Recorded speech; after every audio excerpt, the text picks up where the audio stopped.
Welcome to the summer series of the Tuck Shop podcast. We need about 2 more weeks of this, and then we're done. I have to tell you what.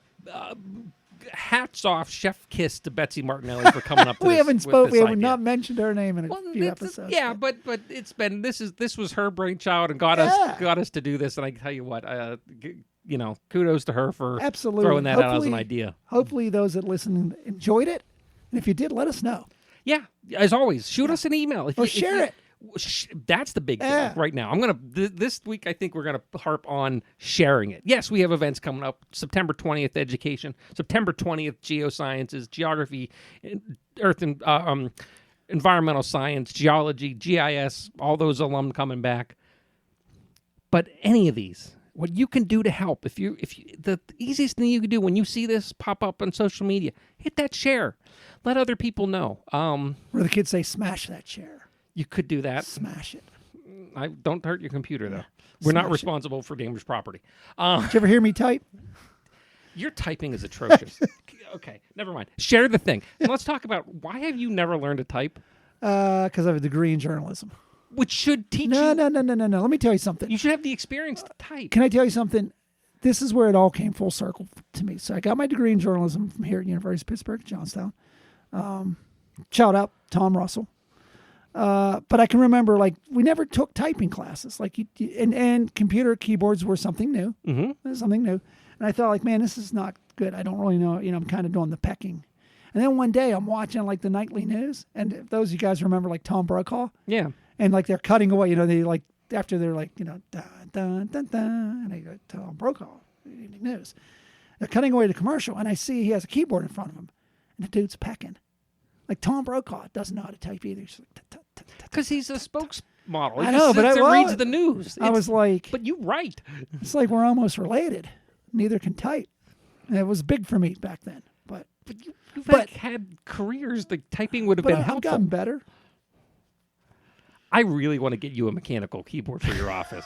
Just come into the office one day to see what's going on and just hear this cracking, rattling of a keyboard. Richland will be here for a noise violation. Pretty much. Yeah. Anyway. Police will be at the door. Oh, man.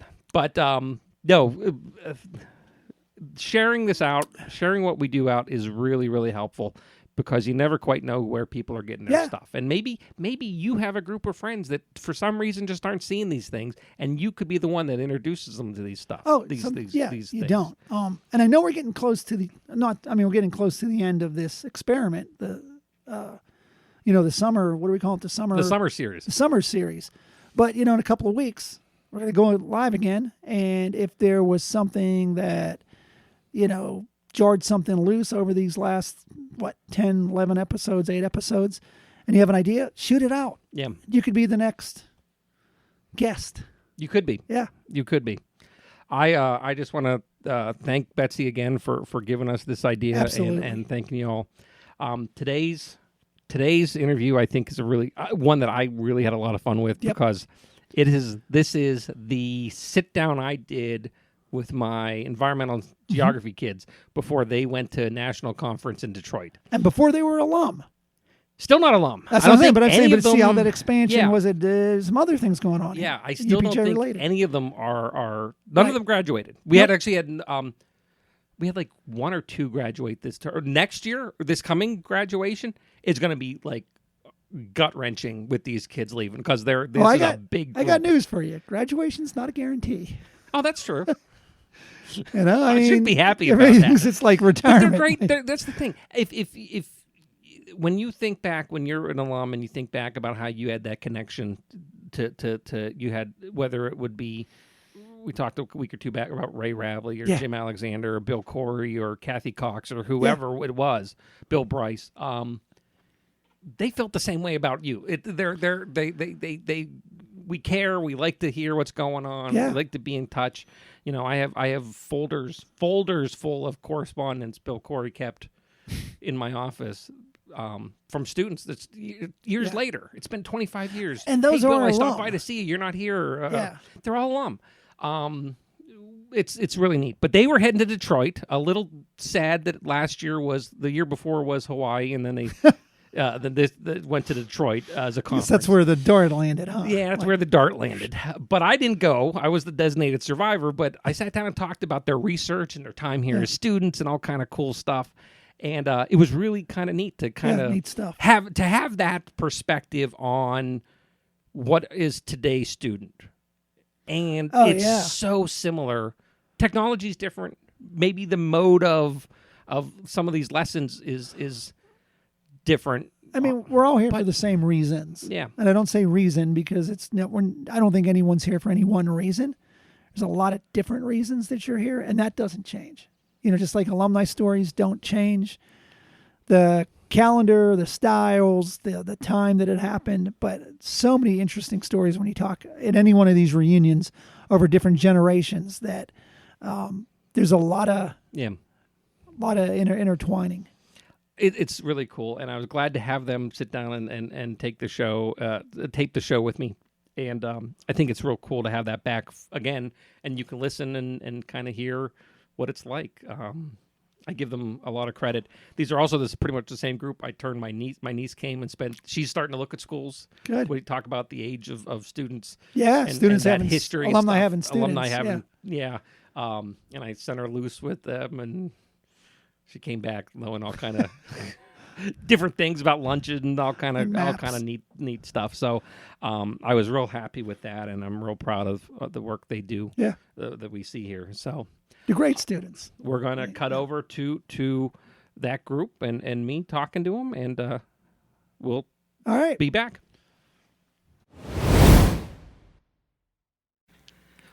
It's not a game. It's serious. I'm nervous. Don't be nervous. Well, today we're doing something a little unique to celebrate AAG week. I have been abandoned once again, second year in a row. So I'm on campus, but everyone else has gone. As the designated survivor, I wanted history to record this. And so we're sitting down outside my office, and I grabbed a group of fairly representative people from the department. Yes, they're laughing. To talk a little bit and just kind of get a feel, because I don't think alumni spend a lot of time interacting and understanding how things are different for students when they were here, but also how things haven't changed that much either. So who's here? Hi, I'm Lyra. Hi, I'm Elle. Hi, guys. I'm Ty. All right. All of you are geosciences majors. Yep. Yes. Environmental science and geography. Cool. There you go. So how's it going? How's this going so far for you? It's going stressful.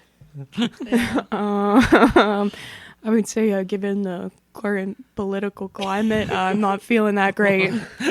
Well, that's beyond the purview of this show. But well, even school-wise, we're at that beautiful point where everybody goes, it's spring break next week. Midterm. Here's a paper and a project and a random survey and a test. Yeah, we're recording on the 26th of February. This will be about a month from... You guys will be gone. This will air about a month from now. For those who don't know, AAG is the National Conference for Geography. And all of you done research. What was your research? I did a focus on the St. Gall plan, which was a medieval blueprint, and I'm trying to reincorporate it as a plan for sustainable communities. I've taken some already existing data on osprey decline in population during the use of DDT, and now I'm trying to relate agricultural land to areas where osprey were nesting to see if areas of high agriculture had a lower success rate. All right. And I applied address geocoding to the current students here at UPJ, and I'm basically looking at the geographic distribution of students and comparing it to a distance decay method.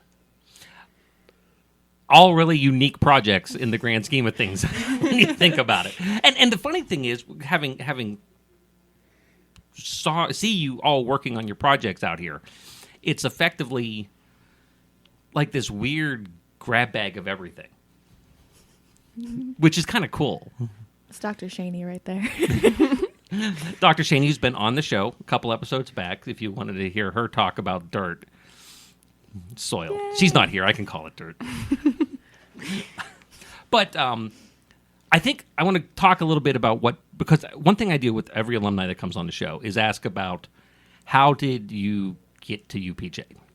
And I think that's a cool story for everyone to find out. The one who I actually had a little bit of help with was you, Ty, because you randomly showed up one day like a stray puppy. Yep. Yeah, so basically, Adeline's here. Yeah, she ran. Oh, how close? Is this good? there you go. So basically, I did 4 years active duty with the United States Army, and I got out. I always had plans to use a GI Bill and get a degree, and I went to a school, Kutztown University, and I was originally there as a comp sci major and realized that I could never do that for the rest of my life. So I started asking around, asking different people my interests, telling them my interests, and they pointed me to something called GIS, which I had no idea what it was at the time. Started doing research on it, found it really interesting, thought it was something that I wanted to do. So I started looking. I love Western PA. I've had friends that went to Pittsburgh and some people who lived out here. So I basically started looking around at schools, and I saw that UPJ was the only campus for Pitt that offered a geography degree. And made my decision, came out here, met you, and you're a big reason why I'm here. Sight unseen. Yeah, you came to sight campus unseen. and said, hey, the webpage sold me, bring me here, and just showed up for orientation day. And that was it. Yeah. I was so excited that day because we tend to go out and kidnap people for the geography program is probably the best way to describe it. So when actually somebody comes in and says, I know what I want to do, and it's this, we lock you in a little room and don't let you leave. Yeah. It's 108 Krebs. Yeah. How about you, Elle? What brought you to campus? Oh gosh, a lot of things. One of the biggest things for me was probably the affordability of the campus, and because my mom works for UMPC, I get extra money to go to Pitt-based campuses. But I also enjoyed the atmosphere of this campus because I also considered Pitt, Maine and Pitt Greensburg. And this campus is definitely, I think, one of the nicer ones. I like the wooded aspect of it. I just feel like it's nicer here. And it makes sense for environmental studies major. You want to? Yeah, I think so. You definitely want something a little more wooded instead of that small park at Oakland. Yeah, really I know that that doesn't do enough. Or Greensburg. It's not bad, Greensburg, but it's just it's there. That's for sure. It's there. Mm-hmm. It's just a round bowl of concrete, and that's it. Yeah. So Ty, you're from out east. Lyra, you're from down towards Pittsburgh. No, I'm L, but Oh, Lyra is from Philly. No. I'm getting ready for my next question. You're down towards Pittsburgh, Elle. Yes, I am. And Lyra, you're down towards Philly. I'm from the suburbs of Philly. Because you actually got to go home when we went to the PGS conference in November. Yes, I did. My mom picked me up. I went, Mom, let's go to Olive Garden. I got to meet Lyra's mom. I kidnapped Elle and I kidnapped Julia, and I went, let's go. What brought you across the state? I also came here without seeing the campus first. I went, yeah, that looks good. I'm very lucky. I have gotten a decent amount of financial aid and scholarships that I am technically here on a full ride. And I went, sounds good. And then I showed up here. I was undeclared. I went, yeah, I like being outside, I guess. And I was in the ASC, and they went, there's this professor, Dr. Shaney. You should meet her. And then about 3 days later, I was enrolled in her classes and declared. And again, we don't ever let you leave. Nope. I work here. I live here. Laugh here. So I'm closing in between 25 and 30 years out of my time here at UPJ, which is Older than us. Yes. Let's just say that. And it's always interesting, though, because I for those who haven't had a chance to come and do one of the campus tours with us, especially if you're an alum, you haven't been up on a while, reach out to me or David, and we're glad to help you set that up for you. We have faculty offices on the outer perimeter, and then in the center is kind of a workroom. Do you know what I call all of you when I talk and tell stories? The miscreants? No. No idea. When I go home, I tell the story of the Gaggle. The Gaggle. Because it's like a gaggle out here. Because it's always something going on and kind of this energy. That's something that hasn't changed. But a lot has. In the sense that from the technical side of things, we just had a very brief appearance, somebody running through here screaming they couldn't get their account to work. They couldn't log into the Wi-Fi to get their account to work. It was...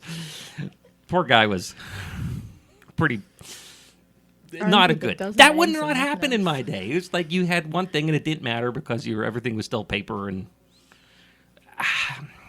Does that ever sink in? Like you have all these modern amenities that the rest of us alumni just suffered without? Yes. And I think it makes you guys, I don't want to Better? say smarter, but yeah, I feel like honestly when it comes down to it, like I feel like the internet allows a lot of shortcuts. And us having such like easy access to that, I mean, not me personally, but like I can name a few people that I know who do take those shortcuts a lot.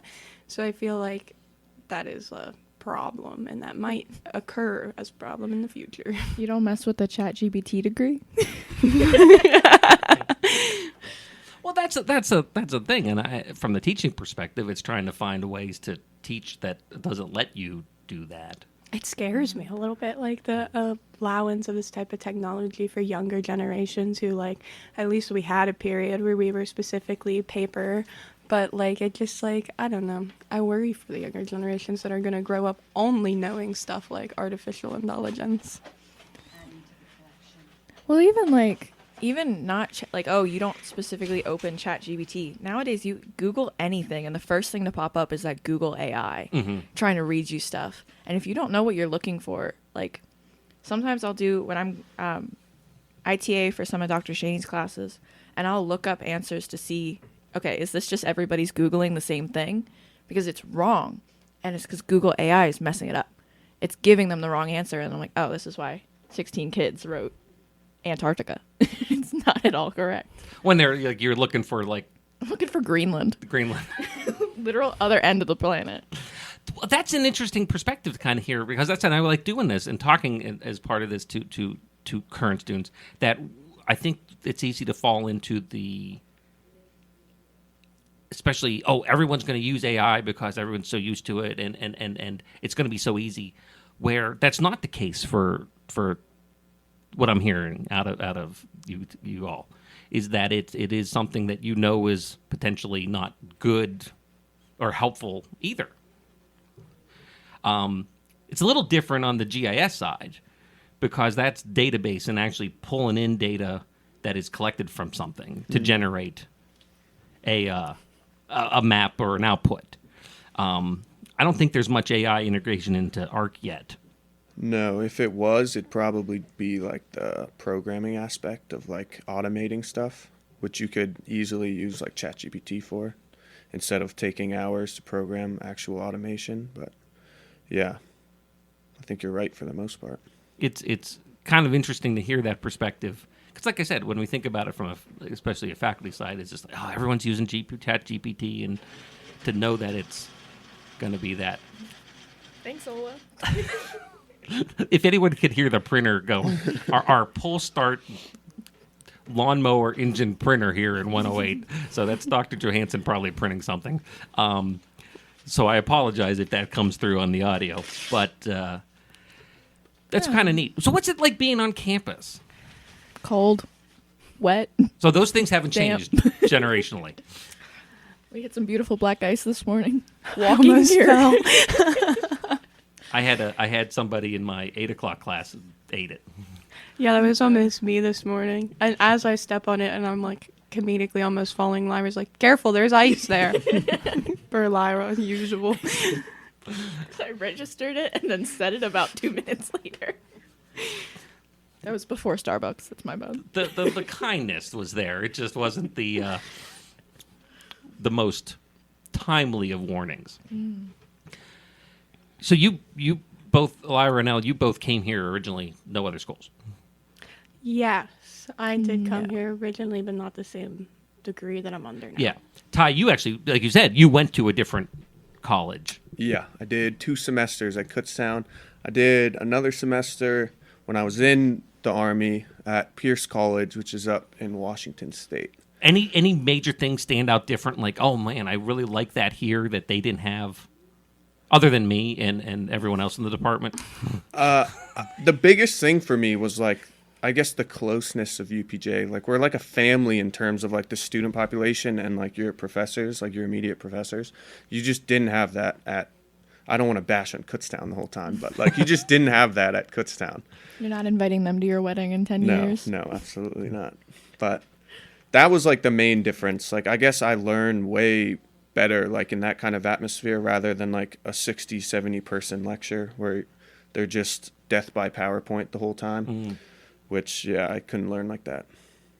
No, here we get Masasati promoting, you need to bully me into making the test open note. And it works. Yeah, and then he gets mad when it works. We are a interesting group. And actually, as of the day we were recording this, I just talked to a poli-sci major who was going to be also potentially geography. And it kind of has that same kind of story that clicked with the right people. And I hear that all the time with alum. So living on campus, being on campus sounds fairly consistent of an experience weather-wise. Otherwise, yeah. But you also have the experience with the very active student organization. What does the club do? Okay, we do a lot. But our main things is we like to do volunteering and fundraisers. But we also do some like student-based research things such as PGS, which is Pennsylvania Geographers Society, and AAG, which we already briefly touched on earlier. And that's kind of like what our main things are focused. But we also like to do a few fun activities that just gets us to hang out. Like we did rock painting this year so that we all just had an excuse to sit together for a couple hours and talk. And those were those little rocks. Mm-hmm. Yes. Okay. You can find them on campus if you look hard enough. Yeah, we technically did those for Geography Awareness Week. That was the official. I think the club is a neat thing to see, and that's nice to see that going. The fact that research goes on, and depending on the marketing, especially Oakland kind of puts, we're not. They're the research part of Pitt. We're the school part of Pitt, and I can see these posters hanging that all of you done, like good research is going to be put out at a national. You're doing this while this broadcast goes out is at a national conference talking about these different concepts. And I think what's going like 8 people going? 9. 8 or 9? 9 people, I think. 7 students, 2 professors. Yeah. But yeah, there's 7 of us right now who are presenting. We had a few more, but we did have some people drop out because it is a lot of responsibility to take on top of all your courses, especially if you have a few loads to try and put together a full research project. So we did have 2 people who aren't going anymore. That makes sense. Because But even Dr. Cheney's going, Masasati's going, Amela's going. Mm-hmm. Yeah. Okay, so yeah. But even the 2 people who dropped out, they are both helping another. They're co-authoring research now. They're just not physically attending with us. That's really kind of special. I think that, and that's not a unique. It's a neat thing that we do, but it's not a unique thing to come to this department. Biology does a lot of work. Is anyone participating in space? I'm going to be, yeah. With the same research with Ospreys? Nope, I'm doing a climatology project, and I will be presenting that. It's going to be on agriculture and future predictions of how climate change will affect corn production in Pennsylvania. Oh, neat. What is space? Space is I think it's an acronym, I can't remember what it's for, but it's effectively the student research symposium that they do here on campus. Oh. Yeah. I think you can apply to present your research from AAG if you'd like to. Mm-hmm. It's one of the weeks that we get back. I believe it's April 5th or something. It tends to be like the last month of the term. Okay. Yeah. It's a neat thing because I love walking through because it's like all these different departments and divisions have put together research that they then present. So you can go from corn production to distribution to here's some engineering project that they've done to here's a presentation by humanities talking about something. It's really kind of neat to see everybody on campus take part. Cool. Yeah. Actually, I should put that on the list to go to with the show. But it sounds like things are doing okay. Yeah, you can say that. Can I complain about housing now? Yeah, it's more like I'm not even necessarily stressing about this semester. It's more like summer internships and then housing for next year. That's the most tried stressful very thing. hard to secure some internships, and we have something lined up for you for the fall, which is going to be really exciting. Yeah. And you may have something in the summer. Yeah, I got a conditional job offer for the Transportation Planning and GIS intern position with the Bureau of Planning and Research with PennDOT. So based on if my background check's good, I think I'll have that job for the summer in Harrisburg. You just got to find a place to stay. Yeah. So any alum May out in 1st. Harrisburg who happen to be listening and have a apartment for rent that's affordable for a college student, that would be helpful. Yeah, The please suggestion text. that came to you on Monday was stay at the YMCA. Not sure about that one, but What, a we'll park see. bench not good enough for you? No. It's the summer. Come on. I'd like to, again, because I'm going to continue to make the suggestion in this department until someone does it, I'm going to continue to suggest take the camping gear and just camp out. Like I told you all to do when you went to AAG last year for Hawaii. Don't get a hotel or an Airbnb. Just camp out. None of us went. The idea of camping and then getting up and looking professional for a conference does not seem very correlating with me. I think that will be the roughest I've ever looked, and I don't know. You don't like the homeless business casual chic? Well, I'm not saying I'd do it, but I'm not going. I'm encouraging you all to do it as part of my, I guess. Well, as club treasurer, it'll save us a lot of money. But you know, that's good because you had Ty, you had spent a long time trying to get internships, and it's a competitive arena. Yeah, I was definitely down in the dumps for a while. I got denied by so many different places, but woke up one morning, had this in my inbox, and I was very, very excited. So we'll see how it goes. I think it's neat. Ella or Lyra, either of you thinking internship at any point? Well, both of us have done. You've done. We did one last Yes. summer. We both did ones. And I think we're both looking for Yeah. another one. What was your internship did you do? I did an internship at the Wildlife Rehabilitation Center in Verona. I just basically spent some time there learning a lot about wildlife and oh my gosh, I'm drawing a blank. Conservancy. I'm so sorry. That's fine. I just completely blank space. There is nothing in my mind. The brain cell was with somebody else. Lyra Sorry, took I had it. I had it. For those of you who don't know, me and Lyra were the Department of Work Studies, and we share one single brain cell, and she Pass just it stole back it and from forth. me. Yeah, I didn't realize I was still Bluetooth connected to it. My bad. Lyra, what was your internship? I did my internship with the Riverbend Environmental Education Center in Gladwin, which is in Philly. And I helped assist run their summer camp program, which was basically trying to get city kids from the ages of 4 to 11 to not stare at tablets for a few hours a day and learn about, what we have to offer, even if you live in Philly. How did it work? I beefed with a lot of children. Well, I was technically, my official title for most of it was floating camp counselor, but I was one-on-one assistance. Mm-hmm. So it would be like me and little Jimmy, who has raging ADHD and is undiagnosed, just doing laps around the park as they explain the instructions.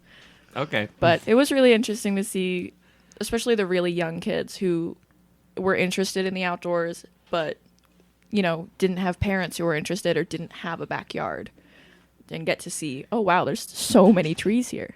That's actually something I never really considered of, is because you're dealing with an area that would have extremely limited. I'm used to like Johnson. your back. Yes, exactly. Effectively, yeah, where your backyard is.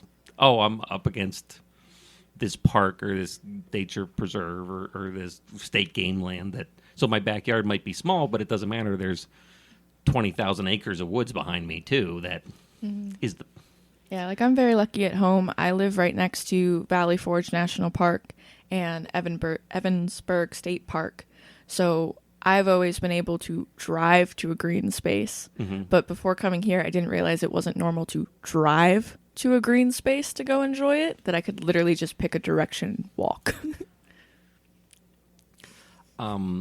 That's really neat. And actually, I was just thinking, because I did Valley Forge when we went down to PGS, I had to kill 3 hours till the hotel was open. So I'm like, I'll go look at Valley Forge, and it was neat.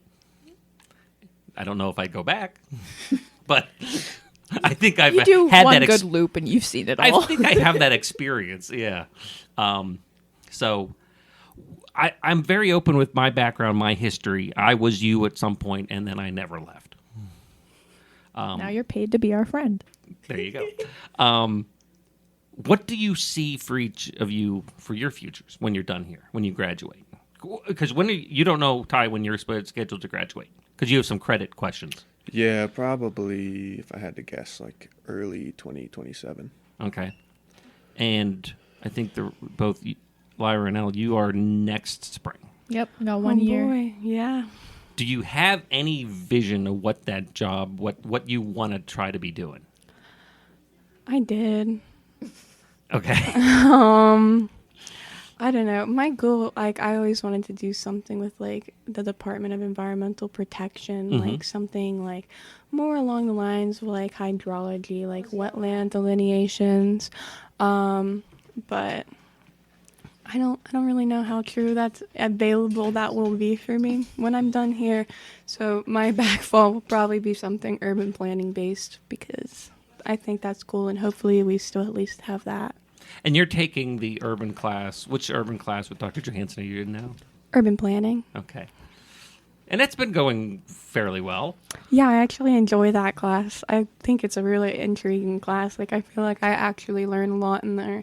And it's really fun, because then whenever you go anywhere, you're, like, constantly thinking about it. And it's kind of cool. Were you at the lengthy meeting that, Ty, you ended up going to for a planning I went to meeting? my own lengthy meeting. Mine was 2 hours we were in different long. groups, so. Okay. Yeah. But we did both have to go to one. But it was interesting to see. I mean, ours was just, like, really long, because for us it was a HARP meeting, and they were trying to get a new shelter in a C2 district, which it's technically not allowed to be there. So they came with the facts and the evidence. It was 2 hours of them stating cold, hard facts and evidence. I was like, if they do not give it to these people, crazy. They brought out a sound scientist who was reading decibels on dogs barking to figure out if it would be able to be heard from outside the boundaries. So you of went to the property. Richland Township meeting when they were talking about building, the Humane Society is looking at building a new shelter. Yep, and they got it. So I'm very excited for them. That is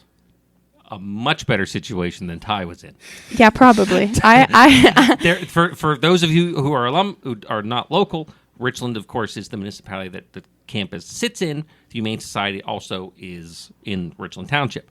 Ty, you drew the straw and went to Westmont, which tends to be usually, I want to build a porch or my sidewalk needs replaced.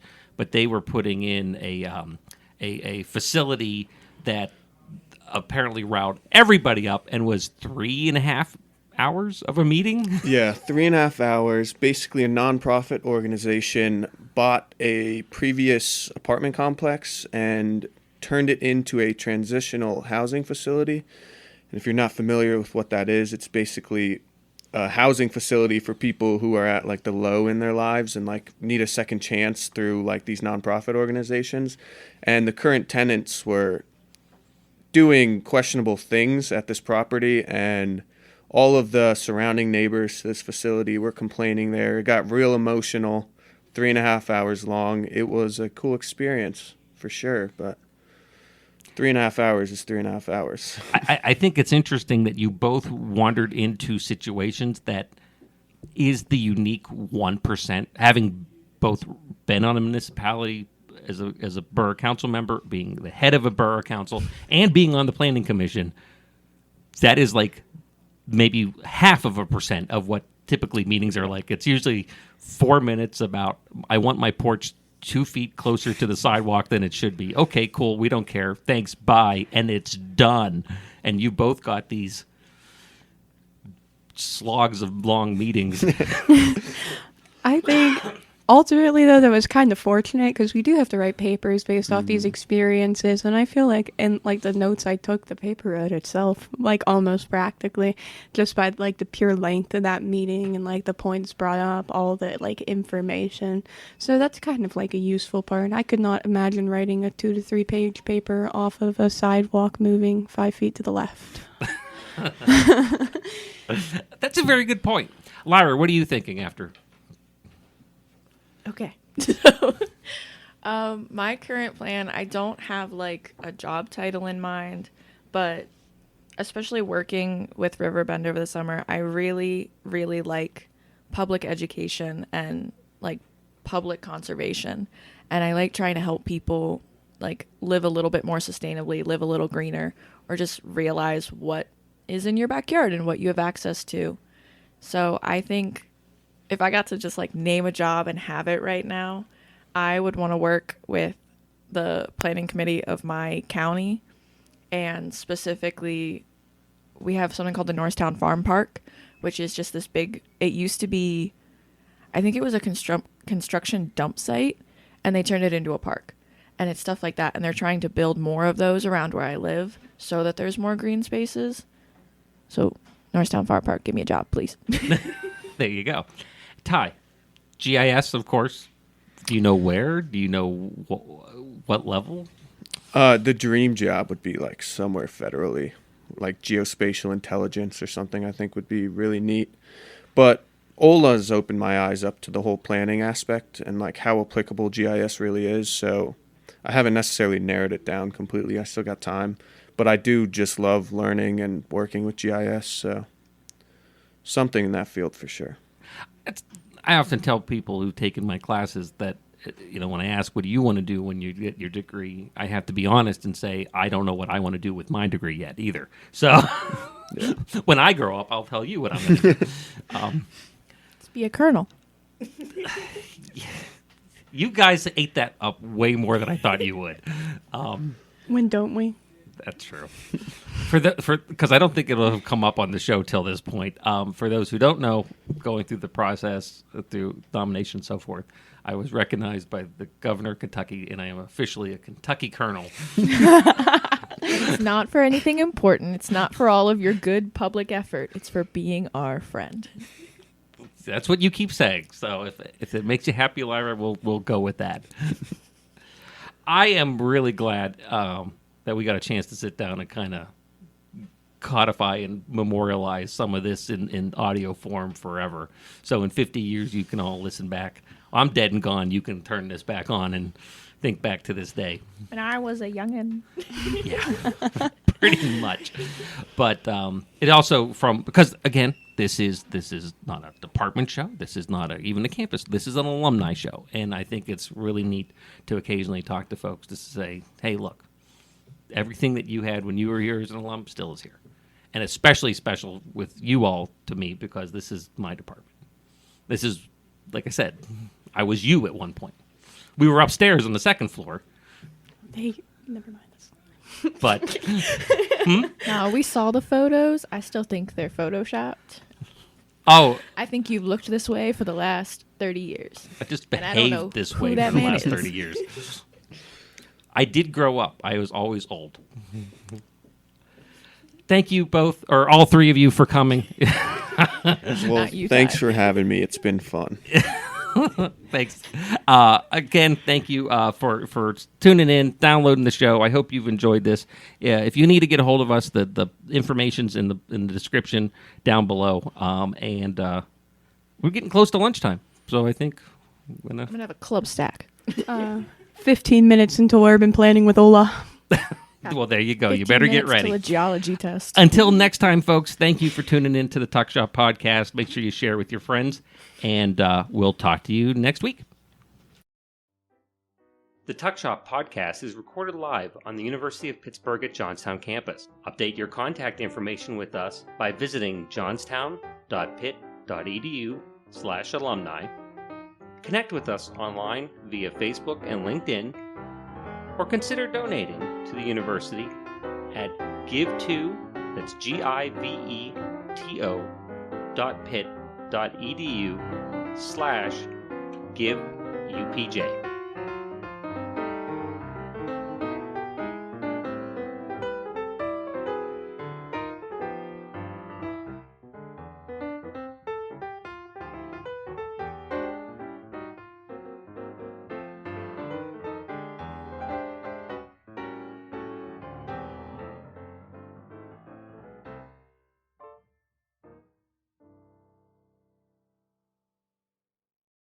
This has been a production of Quantum Wave Media. Views expressed do not necessarily reflect the opinion of the University of Pittsburgh at Johnstown.